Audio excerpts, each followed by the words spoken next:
I'm sitting at Walmart in Brawley, California, which is south of Slab City, where I just came from. I was able to distribute a lot of things from my second trip down with my trailer full of my stuff at Quartzsite, Arizona, and the remainder, some building materials and that kind of stuff, I passed on to friends / acquaintances at Slab City. They were very appreciative. Some of the insight that I've gained this time from about Slab City has to do with a lot of similarities again that I see with regular neighborhoods and such, and how interaction happens. But first off, I want to say to those who, even from Slab, have posted that it's a lawless area or a lawless place. I have a friend who had need of the police, the sheriffs, come out because of a violent act that was done to her, and she actually at one point asked them what they thought about the statement that Slab City is a lawless area, and they were actually, the officers were actually a bit offended because it is a part of their jurisdiction. I'm not sure which county we're in, if it's Riverside or Imperial, I really don't know, but the county sheriffs are, this is a part of their jurisdiction and domain. But part of the reason that things function the way they do on the slabs is because of the informal organization that there is, the tribal kind of way that things are done and handled. But when it comes to fires, when it comes to medical emergencies, when it comes to crime in that the authorities need to get involved with, or when occasionally someone comes who is just trying to hide out from the law, the authorities do get involved.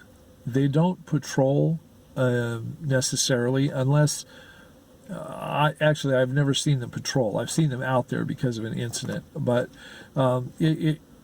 it's kind of like any of our neighborhoods in Sticks and Bricks that we're in. Unless there's a particular call for increased police presence in a neighborhood, normally patrol cars aren't just out, cruising, patrolling, trying to, find crime in a sense, unless there's a lull, a peaceful lull in the town or city. If you're in a smaller community, I imagine that, there could be more of that patrolling. But in Las Vegas and larger places like that, you rarely see cops that are just cruising. They're usually going to a call or something else. And so the lack of cruising presence at Slab City does not indicate that it is lawless. There are laws, there are unwritten laws, there are norms that the tribes or the tribal, whatever you want to call the governmental or the social order of things, it is quite a bit tribal. In that there are elders, there are people that are seen with respect, there are those that kind of call the shots, and as I said in the last video, there are even groups of people who are known as enforcers, and they go and deal with the dirty, sometimes violent aspects of keeping order there. And order there is not trying to bring about conformity, is trying to deal with those that aren't kind with one another, and that sounds very vague, but those who are dangerous to others, who are dangerous to property, kind of the same thing that the police do, because it's very much like a neighborhood watch. That's one of the points I wanted to make. The internet, and especially Facebook, they have several groups that are part of the Slabs, and the community gets kind of tied together because of the Facebook group. And I saw like advertisements with a picture of a lost dog, or someone had found a dog and was trying to find the owner, and that was there so the community could be on the lookout for that. I saw a posting last night that some visitors near someone's permanent encampment had started a fire, and they couldn't see it from their encampment, so this person said, hey, these visitors started the fire. If anyone sees it getting out of control, could you call it in? Which means call the fire department. The last video I shared some of the more disturbing sides of life at Slab City, where different camps had been burned out. 3 of them had been burned out, and one just two days before I was there, and there was a suspect on the loose that they were looking for. And the police don't normally get involved with that unless there's a personal injury, because the camps are not owned by the people. I mean, it's their possessions, but they don't own the land, so they don't have the kind of the kind of rights of trespassing and on the books trespassing laws to deal with someone coming and doing damage. They're squatters, and their stuff is just junk that they put together and built their homes out of, and so it takes the community to be able to deal with that kind of a person causing that kind of a problem. It doesn't mean they won't be brought to justice. It just means that people will be on the lookout, shun them, do whatever they have to keep them from continually burning people's property down and possibly causing bodily harm. So when that post from last night said call it in, they mean call the fire department, because the fire department needs to come out. On the last camp that was burned out, the one that I was talking with, that they had a suspect, the community had a suspect, and they were looking for, to be on the lookout for. The fire trucks were hindered because there was a train going by, and you have to cross at least two sets of tracks. It may be a total of 4 tracks to come from town or wherever the fire trucks would come from, and they were hindered for the several minutes that the train or trains took to come by. And so basically the community was left trying to fight it with the small amount of water that they have, and were unable to save the main structure. So it burned down because the fire department couldn't get there, but someone had called it in. So there is that interface with the community and the established traditional community, if you will, of the that offers police protection and fire protection and that kind of stuff. In fact, I don't think the Slabs could exist for very long without those services being available there, because it could very easily turn into a Darwinist kind of a existence where only the strong survive.